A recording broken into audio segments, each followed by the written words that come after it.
오늘은 교회력으로는 첫 주일입니다. 그래서 대림절 절기가 시작되는 그런 주일이 바로 오늘입니다. 대림절은 말 그대로 우리 가운데 임하실 주님을 기다리는 절기라 할 수 있겠습니다. 매년 우리가 성탄절을 맞는 것은 오신 주님을 기억하고 또 우리 가운데 새롭게 오시는 그 주님을 경험하기 위해서입니다.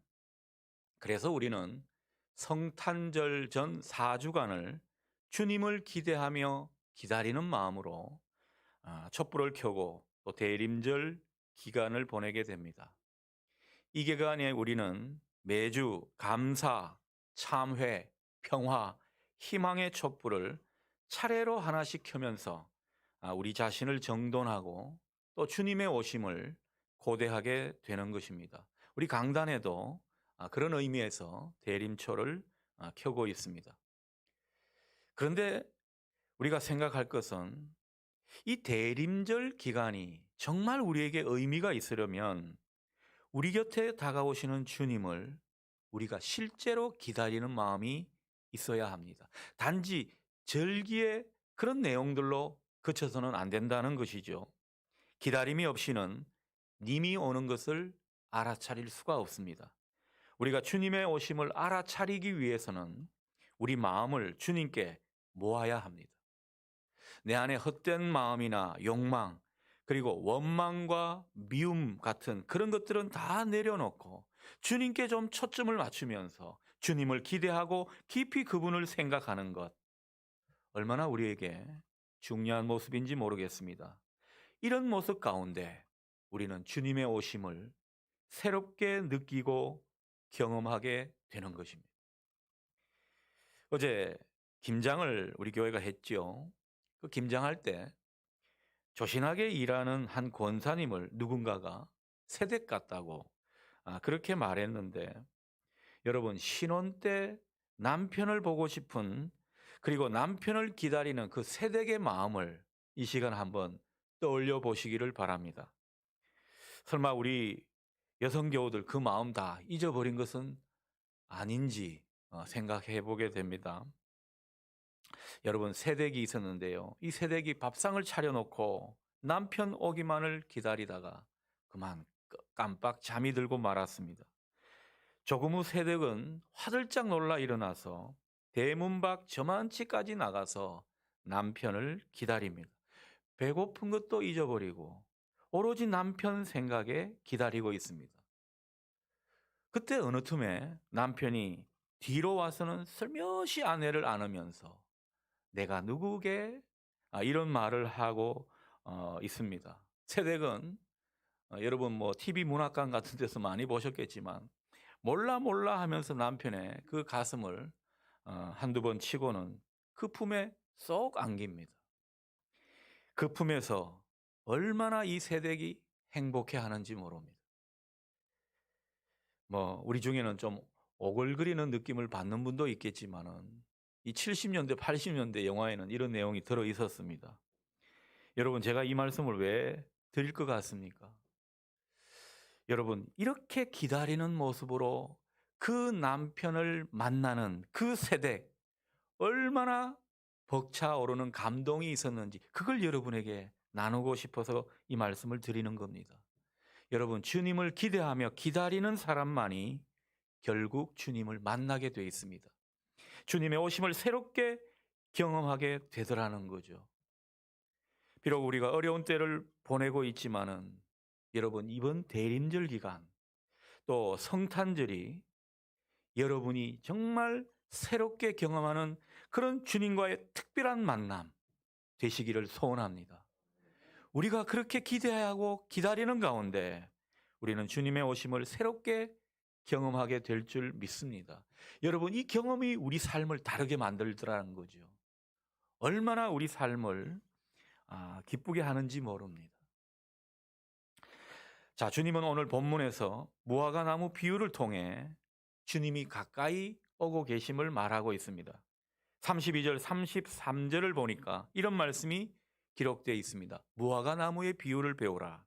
그 가지가 연하여지고 잎사귀를 내면 여름이 가까운 줄을 아나니 이와 같이 너희도 이 모든 일을 보거든 인자가 가까이 이른 줄 알라.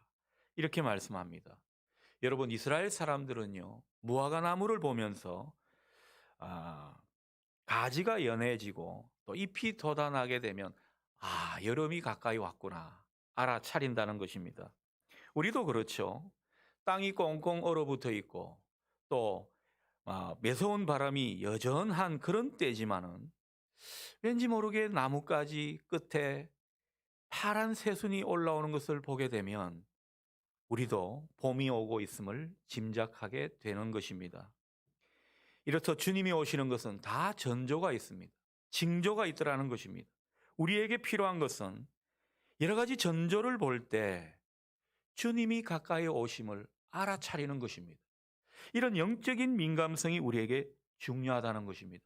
성경은 말세에 또 주님이 가까이 오실 때 여러 가지 전조가 있는데 미혹의 영이 판치고 전쟁과 기근, 전염병이 극심하게 된다는 것입니다. 이럴 때 주님이 오시는 전조로 받아들이라는 겁니다. 불법이 성하고 사람들이 서로 미워하고 사랑이 식어질 때 주님의 오심이 가까이 왔다고 우리에게 똑똑히 말해주고 있습니다. 문제는 이러한 전조를 보면서 우리가 주님의 오심을 알아차려야 한다는 것입니다. 이런 것을 알아차리지 못하는 그런 사람들이 많다라는 거죠. 여러분 주님의 오심을 알아차리기 위해 좋은 방법은 무엇입니까? 주님의 약속의 말씀을 믿는 것입니다. 오늘 35절 말씀 보십시오. 천지는 없어질지언정 내 말은 없어지지 아니하리라. 여러분 이 말씀에서 뭘 느끼십니까? 주님께서 하신 그 약속의 말씀을 사람들이 못 믿더라는 겁니다. 그러나 주님이 약속하신 말씀은 다 이루어진다는 것을 우리에게 상기시키면서 이 말씀을 주신 주님을 신뢰하라는 겁니다. 오늘 그 말씀을 우리에게 하고 있더라는 거죠. 그러니 우리는 주님을 마음으로 그리고 생각하는 가운데 이 약속의 말씀을 자주 상기해야 합니다. 그 말씀을 상기하면서 주님을 생각할 때 우리는 믿게 되고요. 그 가운데 주님의 오심을 알아차릴 수 있는 영적인 민감성을 가지게 될 줄 믿습니다. 저는 여러분들이 이런 영적인 민감성을 가지고 이 시대를 살아갈 수 있기를 주님의 이름으로 축복합니다. 사실 주님의 오심이란 게 그냥은 잘 믿어지지 않습니다. 어떤 때는요, 주님이 오신다, 재림의 주님이다. 이게 다 뜬구름 잡는 이야기처럼 들립니다. 바쁜 세상 가운데 한가한 소리 하는 것 같고, 그래서 마음이 잘 동하지를 않습니다. 좀 똑똑한 사람들이 볼 때는요, 도무지 이게 말이 되지를 않습니다. 상식과 이성으로는 잘 설명될 수 없는 그런 부분들이 많다라는 거죠. 그래서 우리도 뭔가 우리와는 먼 얘기처럼 그렇게 느끼며 살아왔는지도 모릅니다. 그러나 믿기지 않는 일이라도 주님이 말씀하셨다면, 주님이 약속하셨다면 반드시 이루어진다는 그 사실을 여러분 신뢰하기를 바랍니다. 오늘 주님께서 우리에게 분명히 보이시는 것은 우리에게 말씀하시고 약속하신 주님 그 자체를 신뢰하라는 겁니다.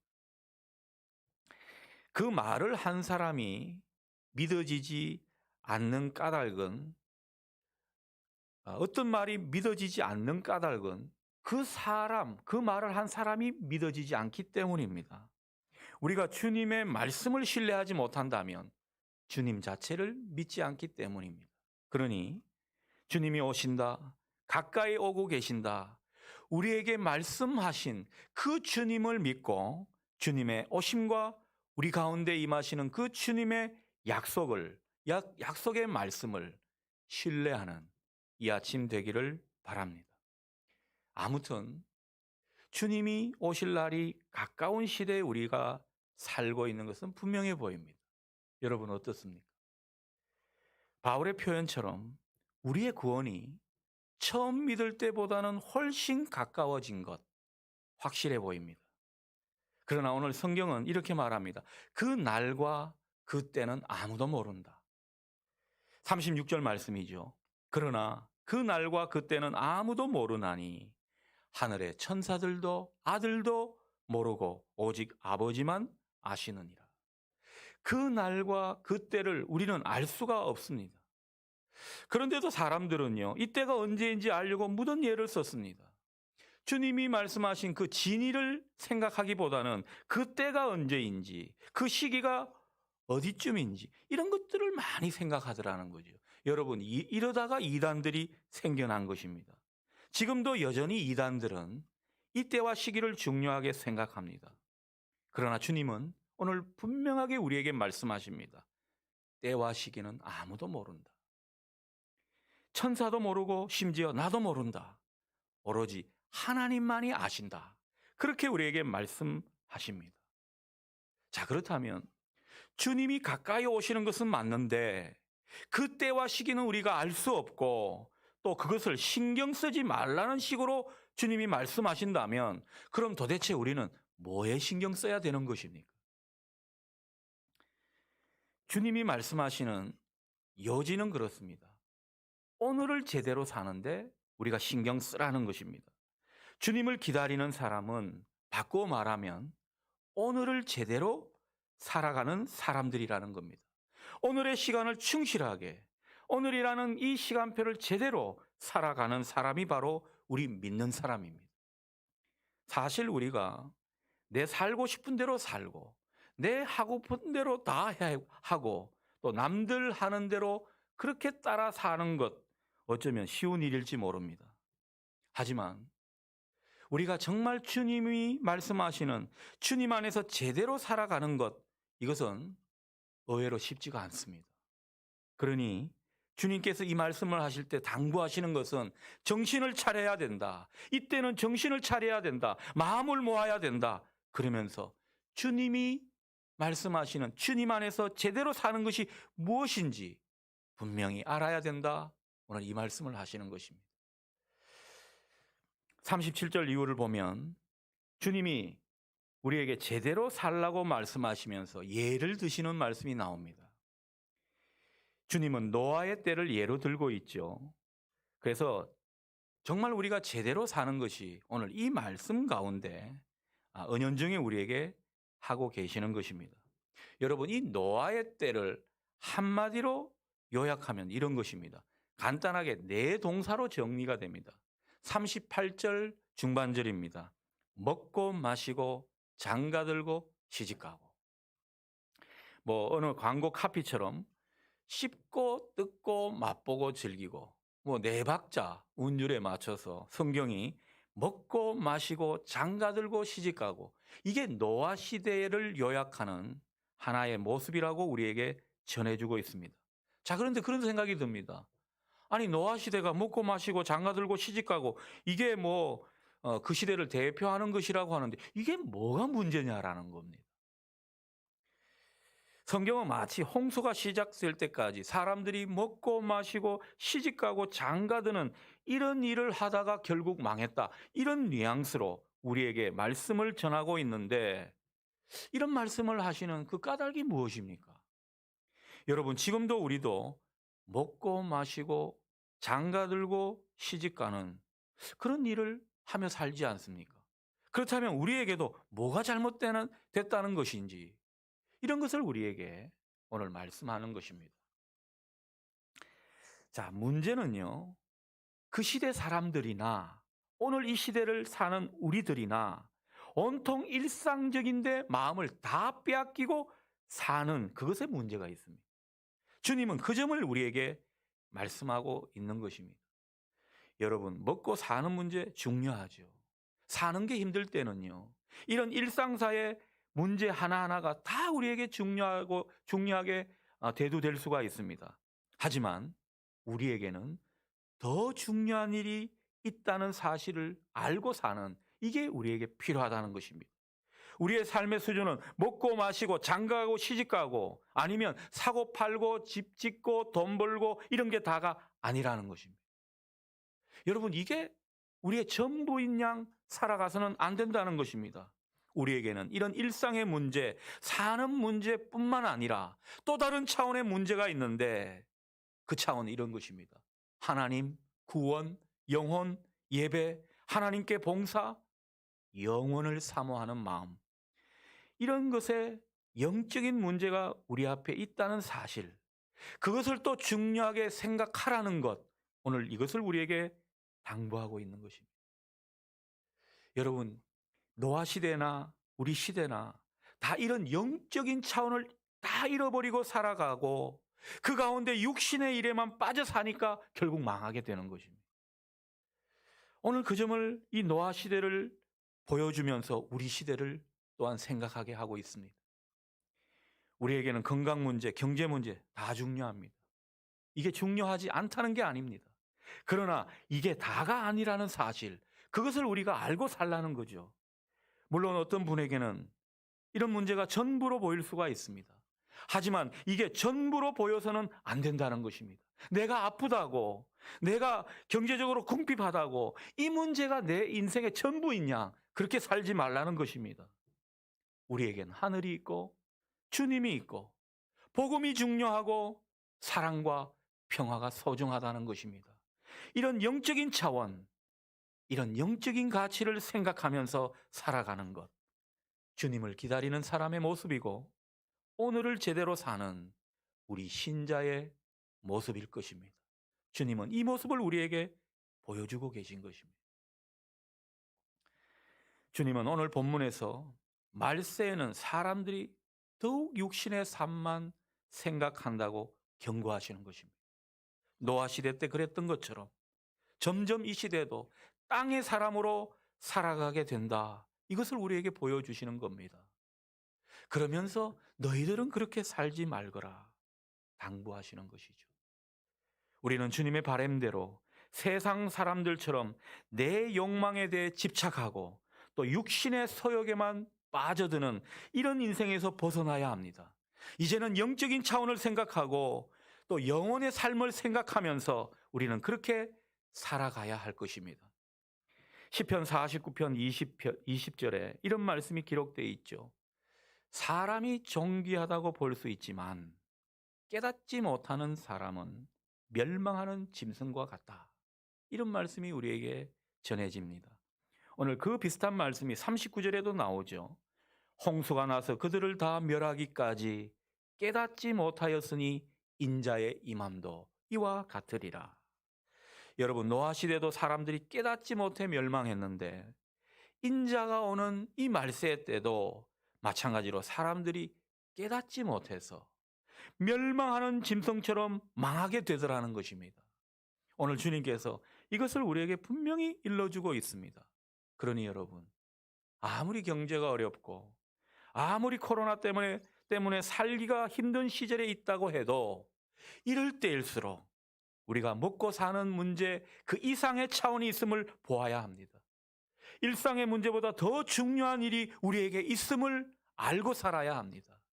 그게 우리의 사는 모습이고 이게 지혜로운 인생의 모습인 것입니다. 여러분 기억하십시오. 우리는 일상의 삶에서 하나님과 관련된 중요한 일들을 하고 사는 그런 인생임을 결코 잊지 마십시오. 그러니 여러분이 하시는 모든 일들마다 하나님과 관련된 일이 되게 하시고 이런 영적인 차원을 생각하시면서 감당하실 수 있기 바랍니다. 오늘을 충실하게 살아가는, 오늘을 제대로 살아가는 모습일 것입니다. 우리는 결코 이 땅에서 천년만년 살 사람들이 아닙니다. 그런데도 여전히 많은 사람들이 여기서 천년만년 살 것처럼 살아갑니다. 아등바등. 그냥 거기에 집착해서 몰입해서 그렇게 살아가는 것입니다. 주님이 가까이 오심을 보십시오. 여러분, 주님이 가까이 오신다는 것은 우리가 하나님께로 가까이 갈 때가 되었다는 말이기도 합니다. 그만큼 심판이 가까워지고 하나님의 준엄한 판단이 있음을 보라는 것입니다. 심판이 가까워진다는 것은요, 예전에는 뭐 구분되지 않고 뒤섞여 있는 그런 것들이 결국에는 구분이 되고 밝히 드러나는 그런 상황을 우리에게 전해주는 것입니다. 참과 거짓, 거룩한 것과 세속적인 것, 아름다움과 추함이 뒤섞여 있다가 이게 잘 구분이 되지 않다가 마침내 이것이 구분되고 비로소 보이기 시작하더라는 것입니다. 사실 불과 얼마 전까지만 해도 무엇이 참된 교회고 무엇이 가짜 교회인지 이게 잘 구분되지 않았습니다. 교회 일에 있어서 무엇이 중하고 무엇이 중하지 않은지 이게 잘 구분되지 않았다라는 것입니다. 막 뒤섞여 있다 보니까 저도 교회를 바로 세워 나갈 때 이게 진짜고 이래야 되는 것인지 아니면 저게 맞는 것인지 혼동이 많았습니다. 헷갈릴 때가 많았습니다. 구분이 잘 되지 않았습니다. 그러나 코로나19를 겪으면서 점점 분명해지는 것 같습니다.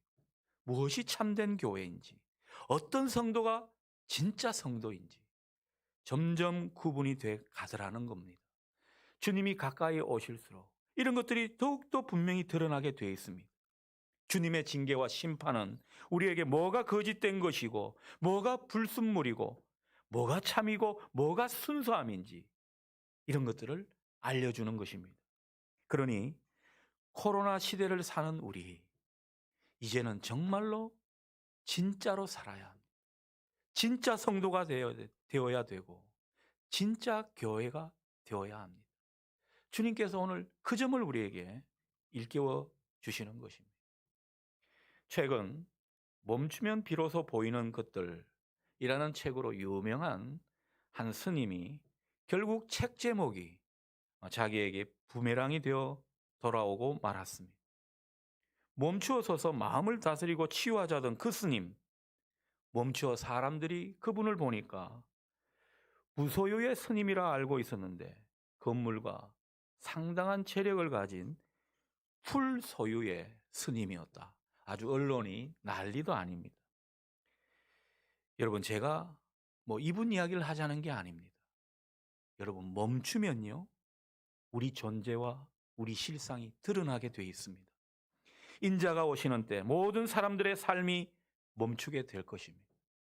주님이 오심이 더욱 분명해지게 되면 그 가운데 사람들의 진면목도 다 드러나게 되는 것이죠. 결국 각자가 어떻게 살았는지 판가름 납니다. 40절이 그런 말씀을 우리에게 일깨워주고 있죠. 어느 날 평화롭게 밭을 갈던 두 사람 가운데 하나는 데려감을 당하고 또 다른 하나는 버려지는 결과를 낳게 되더라는 것입니다. 41절 보십시오. 두 여자가 맷돌을 갈고 있습니다. 아주 정겹게 맷돌을 갈고 있고 아주 친한 사이처럼 보입니다. 그런데 마지막 때에는요, 하나는 데려감을 당하고 또 하나는 버려짐을 당하더라는 거죠. 마지막 때에는 이렇게 운명이 확연히 갈리게 되더라는 것입니다. 그렇습니다. 인자의 날이 올 때는 모든 게 분명해집니다. 존재와 실상이 다 드러나면서 데려갈 사람, 버려질 사람 이렇게 구별되고 또 차별적인 대우를 받게 되는 것이죠. 그런데 문제는 이런 사람들 사이에 분리가 일어나고 차별적인 대우가 생기는데 아무도 이를 막을 수가 없더라는 겁니다. 아무도 이를 물을 수가 없더라는 것입니다. 이게 우리를 때로는 무섭게 하는 내용입니다. 마지막 때에는 소름 끼칠 정도로 냉정한 결과를 우리가 보게 될 것이라고 주님은 말씀하시는 것입니다. 여러분, 주님께서 우리에게 무서운 엄포만을 주시려고 이 말씀을 하십니까? 그게 아닙니다. 우리에게 말씀하시는 초점은요, 얘들아, 깊은 영혼의 잠에서 깨어나라. 오늘 우리에게 그 말씀을 하시는 것입니다. 그래서 오늘 우리가 중요하게 봐야 할 말씀도 42절에 소개되어 있습니다. 제가 읽습니다. 그러므로 깨어 있으라. 어느 날에 너희 주가 임할는지 너희가 알지 못함이니라. 주님은 어느 때에 오실는지 알 수가 없습니다. 그러므로 우리는 정신을 차려야 합니다. 뭔가에 빠져서 뭔가에 홀리고 취한 채 그 모습으로 주님의 오심을 기다려서는 안 된다는 것입니다. 우리가 매년 성탄절을 통해서 주님의 오심을 기념하는 것은 바꾸어 말하면 우리에게 다시 오시는 그 주님의 때, 주님이 모든 것을 판단하시는 그 때가 있음을 우리에게 상기시켜 주시는 그런 내용이 되겠습니다. 여러분, 주님의 오심은 누군가에게는 심판과 절망의 소식이 될 것입니다. 그러나 또 누군가에게는요, 구원과 기쁨, 희망의 소식이 될 것입니다. 저나 여러분이나 우리에게는 주님의 오심이 기쁨과 희망의 소식이 될 수 있기를 바랍니다. 초대교회 성도들은요, 그 모진 박해와 시련을 겪으면서도 서로 웃으면서 그렇게 인사했다고 합니다. 마라나타. 바꿔 말하면 주님이 오십니다. 주 예수여 오시옵소서. 이런 정신과 이런 인사법으로 서로가 웃는 낯으로 살았다고 합니다. 여러분, 이 사람들이 어떻게 이렇게 살아갈 수 있었겠습니까? 주님이 오신다는 것이 기쁜 소식이 되었기 때문에 이렇게 살 수가 있었다는 것이죠. 여러분, 주님이 오시고 주님이 모든 것을 심판하시는 때가 가까이 온 것, 우리에게 기쁨이 되기를 바랍니다. 희망의 소식이 되기를 바랍니다. 주님이 우리에게 복된 소식을 안고 오심을 볼 수 있기 바랍니다.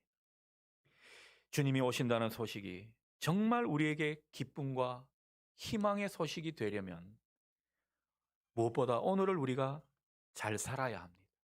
오늘이라는 시간을 충실하게 살아야 한다는 것이죠. 그 모습을 44절은 이렇게 말씀합니다.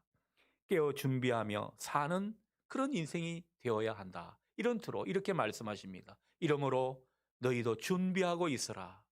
생각지 않은 때에 인자가 오리라.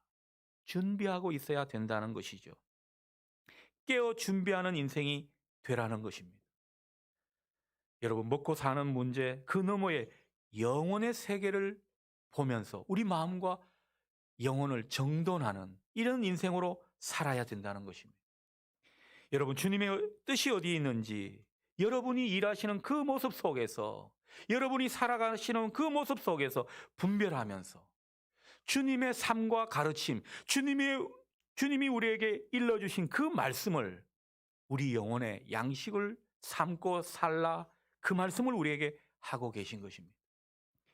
어두운 시대 주님의 빛을 따라 살아야 합니다.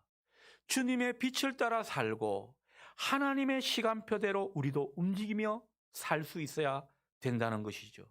또한 멈추어 서서 새로운 차원이 있음을 보고 우리 삶을, 우리 마음을 깊이 성찰하라는 것입니다. 여러분, 이 대림절 기간은요, 우리 자신을 깊이 성찰하는 기간이고 또 우리 영혼을 새롭게 하는 시간들이라 믿습니다.